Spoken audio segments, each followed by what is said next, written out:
এবং আমার বুক ভরা ভালোবাসা। কিছু বলার আগে আজকের এই যে জীবন যুদ্ধ ওয়েলফেয়ার সোসাইটির যারা মেম্বার আছেন বা আজকে আমার মাইক্রোফোনের যে আওয়াজ যাদের কানে পৌঁছাচ্ছেন সবাইয়ের উদ্দেশ্যে আমি শুধু একটা কথা বলবো, কারণ এই ধরনের কাজ করতে অনেক বিপত্তি আসে, তাই বলবো তাদের উদ্দেশ্যে, তুমি আমাকে নিয়ে সমালোচনা করো, এটাই তোমার যোগ্যতা, আর আমি তোমাকে এড়িয়ে চলি, এটাই আমার ভদ্রতা। এটা মাথায় রেখে কিন্তু মানুষের সেবা করতে হবে, কারণ অনেকে আছে সেবা করতে জানে না, মানুষের পাশে থাকতে জানে না, মানুষের বিপদেও থাকে না। তারা কিন্তু ঝড়ের আগে বলবে।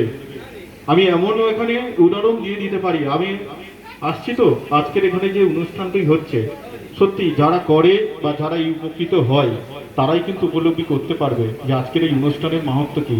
কিন্তু যারা অনেকে আছে চায়ের দোকানে বসে যারা বলছে যে ওখানে কি হচ্ছে, এরা কিন্তু মনে হচ্ছে যেন ওরা কিছু একটা ইনকামের ধান্দা করছে।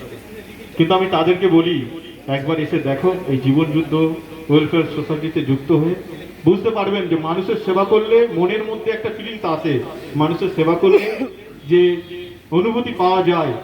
ঈশ্বর তো উনি তো ওনার মতো করে আমাদের দেখছেন, কিন্তু আমাদের মনে তৎকালীন মানুষের সেবা করলে যে মনে ফিলিংস আসে সেটা কিন্তু এই কাজ সমাজসেবা কাজের মধ্যে দিয়েই দেখা যায়। আর বেশি কিছু বলবো না, কারণ স্বাস্থ্য শিবির চলছে, মাইক্রোফোনের আওয়াজ যদি যায় তাহলে ওনাদেরও অসুবিধা হবে। আমি শুধু একটা কথা বলবো, জীবনযুদ্ধ সোসাইটি আরও এগিয়ে যাক, আরও এগিয়ে চলুক, পথ চলা আরও শুভ হোক। সবাই ভালো থাকবে। নমস্কার।